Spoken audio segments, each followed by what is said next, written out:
So in the past 7 years, I quit my corporate job and became an entrepreneur.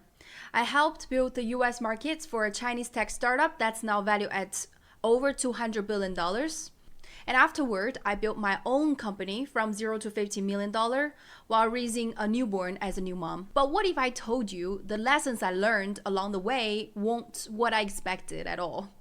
Recently, I discovered that Paul Graham's blog post named How to Do Great Work holds the key to unlocking your full potential. If I had read this post 7 years ago, I might have missed the value. But after experiencing the highs and lows of startup life, I can now see the wisdom hidden within his words. In this video, I will break down his 36-page article into 3 actionable parts, sharing my personal takeaways to help you build your next venture successfully, sustainably, and in a way that feels truly fulfilling. Chapter 1: Why deciding what you want to do is so difficult. Let me ask you, have you ever felt lost trying to figure out what you truly want to do in life? You are not alone, and this might surprise you. If you can find and decide what you really want to do, then you have essentially completed 90% of this great endeavor, with the remaining 10% being merely a matter of execution and time. My experience in tech startup is that during the initial stage, everyone spent more than 90% of their time determining product market fit, so-called PMF. However, this severely overlooks a more critical issue. Before PMF, you need to determine product founder fit. I give it a name, PFF, which is the compatibility between the product and the founder. Only when the compatibility reaches 100% can a solid foundation for future development be established. Otherwise, it's just a castle in the air, an illusion. This year, I'm 38 years old, and I have never wasted my years, but have diligently worked in the last 38 years since I was born, technically speaking. It's not just diligence, I also possess this rare courage. After graduating from a top university in China, I chose to fly to the United States alone and obtain a master's degree. I once voluntarily gave up a director position at Disney Interactive Media and a comfortable life to pursue entrepreneurship, embarking on a 7-year exciting entrepreneur journey, even if it means getting in depression and having to fight it for years. I'm not trying to brag my experience, even though it is quite something for my own celebration, but rather to make a point here. Despite all these attempts and experiences, at age 38, I'm still continuing to search and decide what I want to do next. It is that hard, folks. Frankly, I believe a lot of people may still feel confused before they die, because I have found that humans are constantly evolving. We're animals of change. Every year, with the accumulation of external experiences and a deeper understanding of ourselves, the things that make us curious, interested, are constantly changing. For example, I have gradually evolved from a woman solely focused on her career as a workaholic into an entrepreneurial mom who needs to balance career, health, and family. Although deciding what you want to do is a very challenging task, it is still very essential to find it because it is a prerequisite for you to do something great. And realizing that this is a very challenging and difficult task will help us have enough empathy for ourselves and fully accept that we're still searching for direction, even in the middle age. There's nothing to be ashamed of. We can tell ourselves, you have worked this hard along the way and made great efforts. Finding the purpose and a direction is lucky. Not finding it is normal. Don't rush it. Take your time. Keep trying and keep the experiment. Don't stop. This way, we can consciously focus on finding our goal rather than being trapped in various obstacles, constantly being distracted and wasting precious time and life. Understanding these obstacles and accepting your own pace is an essential step in finding what we want to do. Now, let us discuss the obstacles that prevent us from finding what we truly want to do. Obstacle 1, the school education system. We all have curiosity, especially when we are young. However, the school system does not really care about what you are curious about. For example, recently, my 5-year-old son is super obsessed with the story of Titanic. And when he wants to share with his teacher about it, his teacher just responded, "Now we don't have time for you to share Titanic story, and let us do the school activities as we are running out of time." This story just justifies again how little the school cares about what you're interested in to study more, but their own teaching curriculum. Educational institutions often function as a tool for the ruling class to mass produce taxpayers.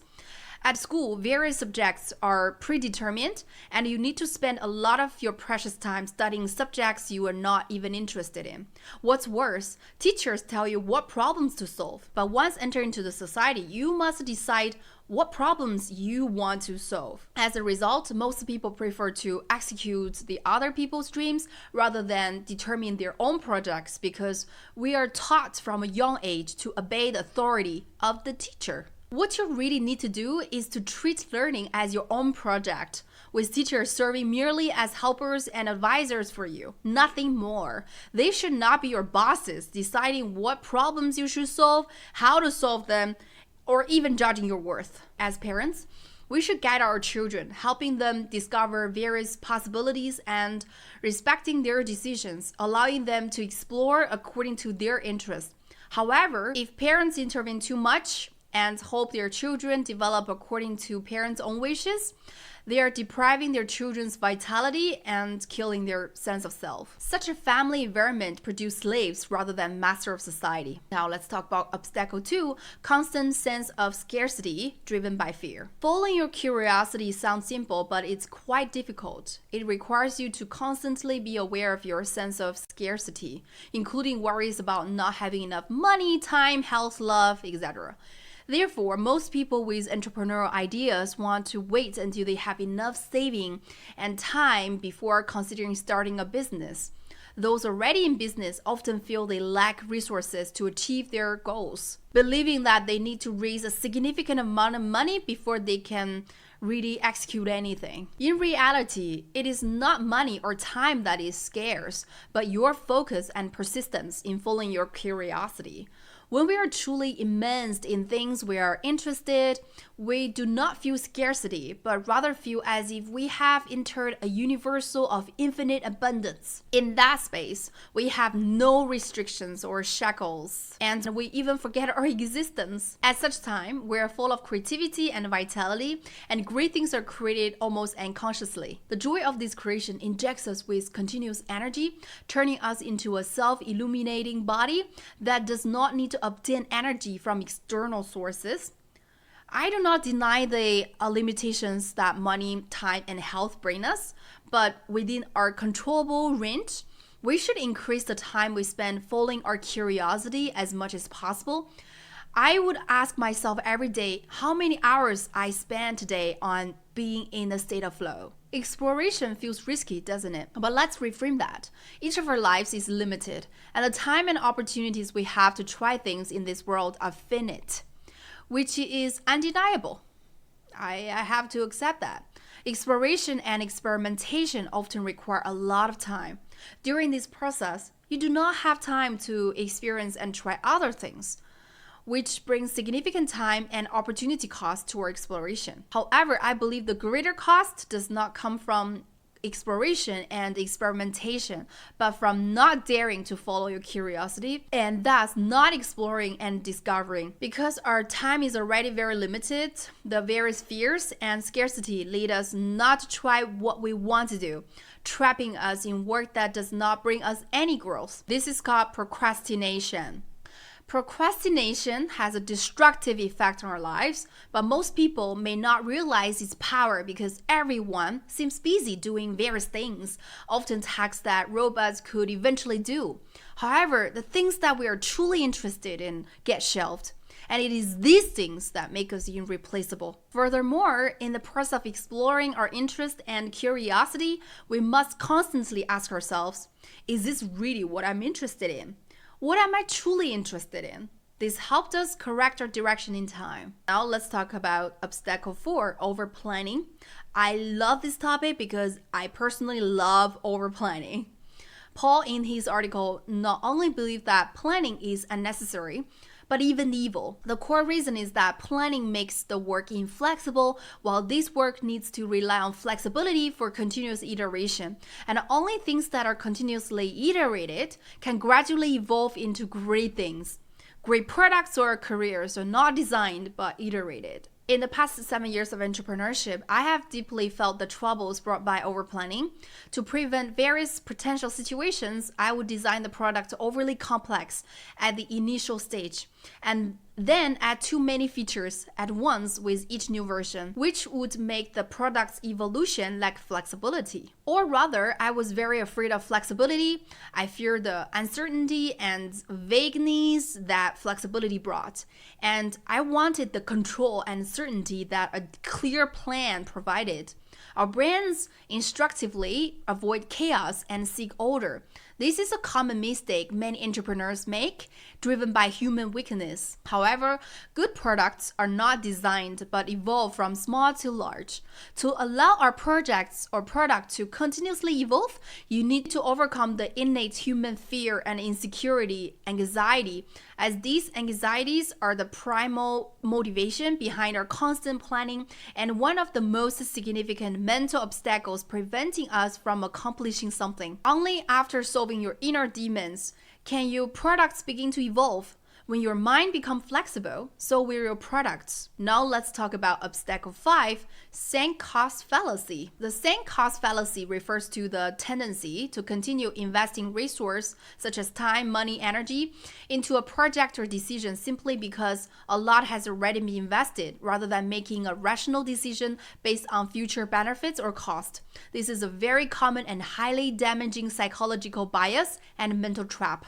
For example, investors may continue to put more money into a losing project, hoping to turn it around instead of reassessing the investment decision based on future market prospects. Or an entrepreneur may have invested several years of time, energy, and money into a project without seeing significant results, but because they don't want to waste all their precious efforts, they continue investing in the project, refusing to switch to a different one under the disguise of persistency is the victory. Deciding when to persist and when to give up is a core test of our wisdom.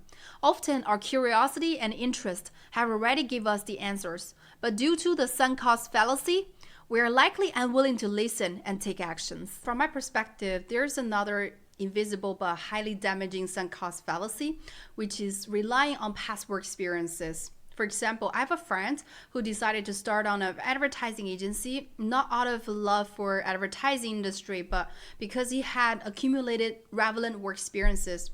After a few years, he decided to shut down the company because he found the work unfulfilling and exhausting, even though he had accumulated a certain amount of wealth through the venture. I believe that making decisions based on past experiences is a significant reason why most people find their career paths becoming increasingly natural. Regardless of your current age, it's very likely that you have not had enough attempts and experiences and still lack sufficient understanding of the external world and yourself. The reality is that society doesn't encourage us to try enough diverse things when we are young, because employers typically require several or dozens of years of experience in a very specific direction. Changing career tracks midway comes with great cost. However, if your only goal is continuous promotion and salary raises, or simply to show the company that you're a loyal employee who won't frequently switch jobs, then choosing to invest your precious time in only one specific field is a huge drain, because time is an irreversible resource. How did I decide to start my own business in 2018? At the time, I had already accumulated a stellar resume and had received many fat job offers from great companies offering me COO positions with generous salaries and attractive equity packages. However, after careful consideration, I chose to decline these offers and decided to start a zero-salary venture while being pregnant, even investing personal savings into the project. Why? Precisely because I was pregnant. Half of my energy was given to the child in my belly, and the remaining half was very limited. I had no time to waste, so I chose to focus wholeheartedly on what I wanted to do most. Ultimately, I gained invaluable entrepreneurial experience and rapid personal growth.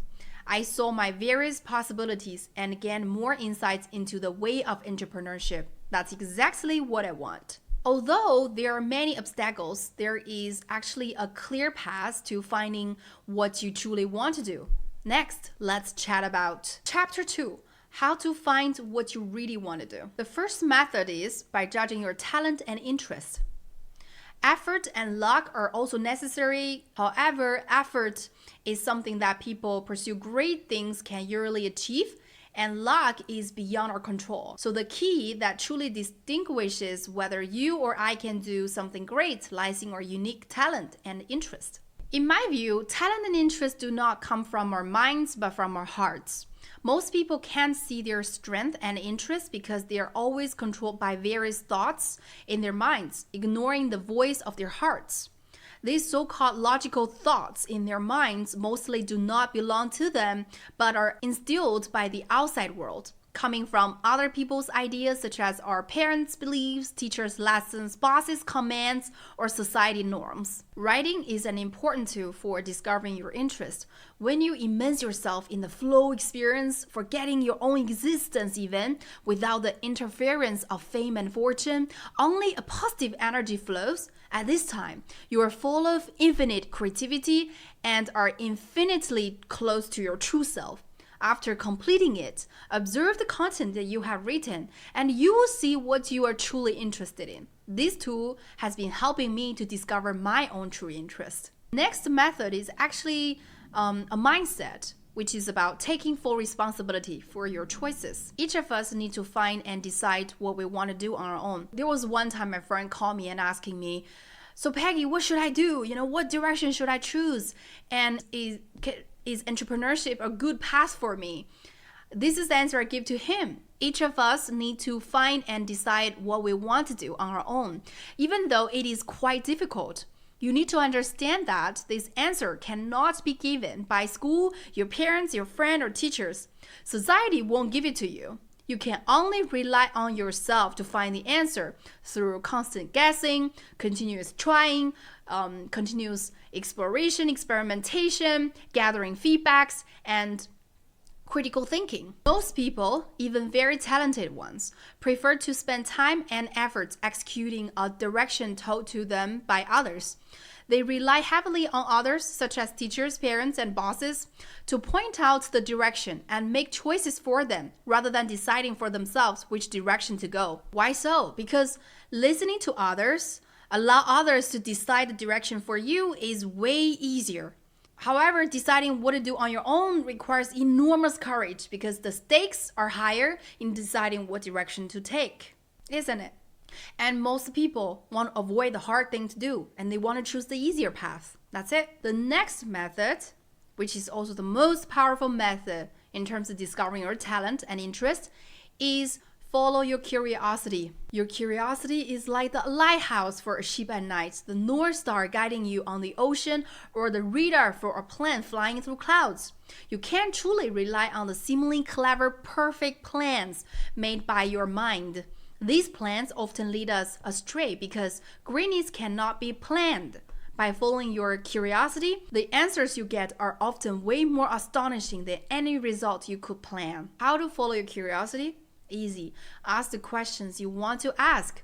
At this moment, what problems do you most want to solve? What answers do you most want to know? Good questions are answers in themselves. What are you excessively curious about?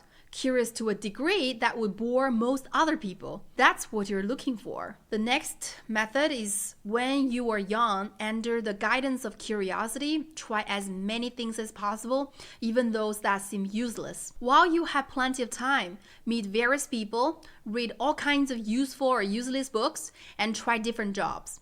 The greatest significance of doing these things, in my opinion, is not only to understand external world, but also to understand who you really are, what strengths you have, and what things make you experience a state of flow. For example, I remember back in 2016, when I joined the tech startup, my supervisor told me that I was just a business operation material, or the most, a person who can work on licensing content, but I chose to build a US office from scratch to a solid foundation for the company's later huge success, and prove that I am an entrepreneur, not just a business operation person.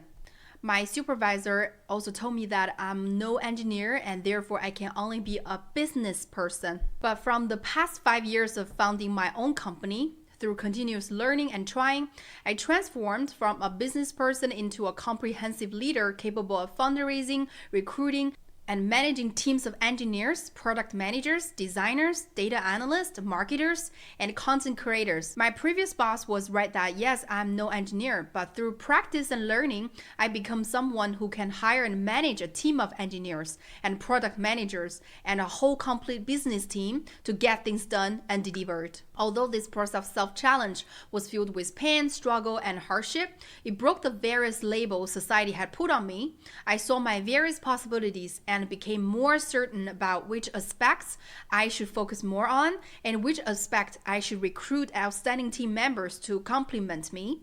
This is so-called once I see my own potential, I can see others. Fifth method is be a generalist and not a specialist. Great things often come from the intersections of various fields. Since the Industrial Revolution, society has increasingly tended to cultivate specialists in schools because schools need to supply companies with various specialized talent to efficiently expand production and achieve higher profits for the companies. But when companies face challenging demands or new technology challenges and need to downsize, many people who have grown under this system for decades are ruthlessly laid off. With the rapid pace of new technology changing the market, this turbulent trend will only intensify. If you base work solely on so-called stability and only focus on one field, or even afraid to try and learn cross fields, then once your chosen specialization no longer fits the changing market demands, your career will become extremely fragile. When you become a journalist in different fields, you can flexibly apply the necessary skills in a changing market and make breakthrough creations through innovative combinations of these skills. This way, you can upgrade from a higher hand, which can be easily replaced, to a unique and irreplaceable creator. For example, Steve Jobs combined technology with aesthetic design and user experience, completely transforming the personal computing, music, and mobile phone industries with products like the Mac, iPod, and iPhone. Elon Musk companies such as Tesla and SpaceX combine engineering and environmental issues, pushing the boundaries of sustainable technology and space exploration. Einstein's work in theoretical physics, particularly relativity, was influenced by philosophical discussions about space-time and the nature of reality. You can find such examples in almost any great endeavor. The sixth method is the core principle to follow before creating any product. When choosing a product direction, the product should first solve your own problem, and your proposed solution should indeed help you solve this problem. You need to believe that many people in the world face similar problems, and your goal is to find these people with similar interests. Even if these people are only a niche market, too small to make you extremely wealthy, respecting and focusing on them is far better than joining the masses who have no relevance to you, as that would be meaningless. For example, in media entrepreneurship, you only need 1,000 loyal fans willing to pay to sustain a basic livelihood. This also reminds entrepreneurs that in the early stages of a startup, you must have a very clear target user profile and the problems they need to solve. This is not just to gain the most critical initial users, but to confirm whether this founder fits this user profile. Means whether this is a problem the founder truly cares about. The fickle market always promotes follow the trend entrepreneurship, where people rush to join the latest trends, often leading to misguided paths. Let's move on to chapter 3, how to make what you do great. First, to become a top player in the field you are interested in, you need to follow your curiosity and engage in a lot of long-term self-study, practice, and experimentation. For example, I'm grateful for my courage and persistence in continuous entrepreneurship over the past 7 years. Only through extensive practice and the experience of failure have I truly learned the way of entrepreneurship. If I had only stayed at the level reading books and listening to others summarize experiences, I would never have truly understood it. Practice and thinking are worlds apart. Moreover, only by deeply studying the field can you find unsolved problems, and solving these problems is your unique contribution. Second, iterate from small to large. Every great thing starts small. Many people fear entrepreneurship partially because they lack enough money, experience, or plan to raise enough funds before starting. From my experience of raising $5 million for my startup in the last 5 years, I realized that money is not a scarce resource. What is truly scarce is product founder fit and product market fit. To achieve product founder fit and product market fit, you don't need excessive funds. Often, too much money hinders innovations because large-scale funding aims at solving later-stage scaling growth issues. You often need to use small amount of money for self-exploration and experimenting with a minimum viable product, so-called MVP. For example, when making a product, you need to launch the initial simplest version as quickly as possible, get market feedback as soon as possible, and then iterate continuously, avoiding adding too many new features in each new version. This theory is easy to say, but hard to do. Through my 7 years of entrepreneurial practice in tech startups, I have observed that a lot of product managers, including myself, tend to stack various product features due to human weakness, such as the fear of failure. This will cause a lot of waste on the time and resources. The best method is just to launch the simplest version of the product with the most necessary features and see what happens, what the market response, what's the user's feedback, and iterate from that on. The next method is work with A-level colleagues at all costs and do not compromising by working with B and C-level colleagues. When working with A-level colleagues, your energy level will be positively influenced and continuously enhanced. Conversely, B and C level colleagues will endlessly drain your energy. In my entrepreneurial journey, I realized that when you hire A-level colleagues or partners, they will automatically help you recruit like-minded A-level colleagues, give you true leverage on human resource. If you compromise and hire B and C level colleagues to avoid trouble or save some money, not only will your energy be drained, but everyone in the company will be drained by them.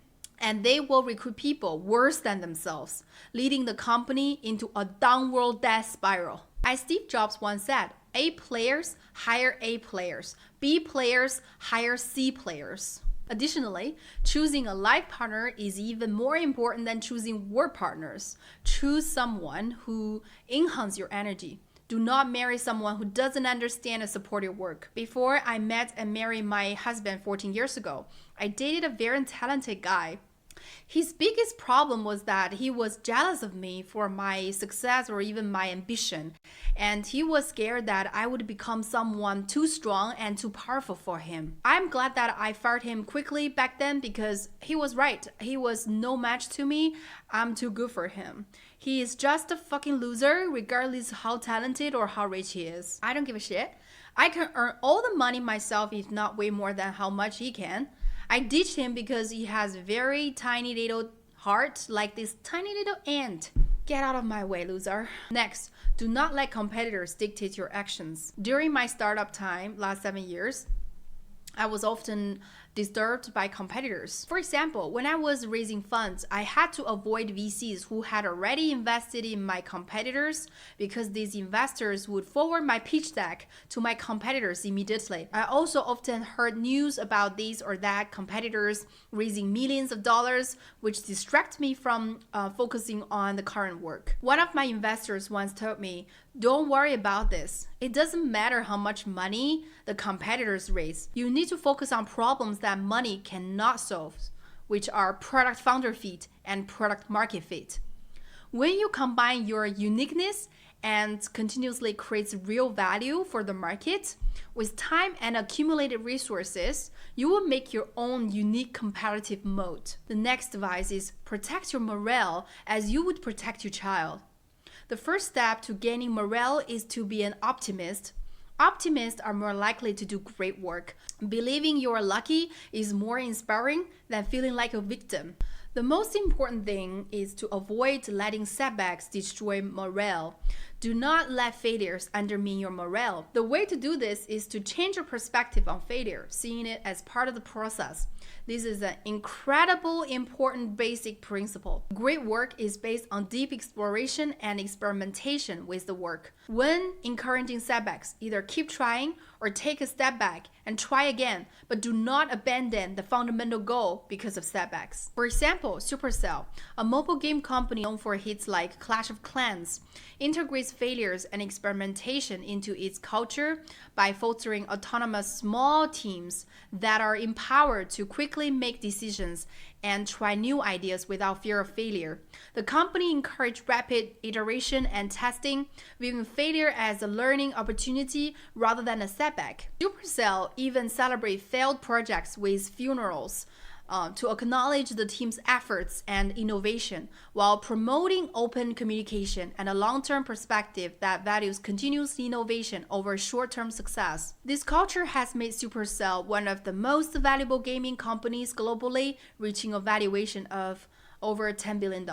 Lastly, and most importantly, you are morale itself. As long as you keep your body, mind, and spirit in great shape, you can provide endless morale energy for your creation. Famous Japanese novelist Haruki Murakami is a longtime marathon runner who maintains his physical health through running and views it as a means of self-reflection and inner cultivation. In his essay collection, he expressed his views on the importance of physical health and exercise. He says, "The body is a holy temple that holds your soul. You better treat your body like how you treat a temple. Our body is the foundation that carries our lives and dreams. Just as a holy temple needs respect and reverence, we need to pay attention to our body's needs, giving it enough rest, nutrition, and exercise.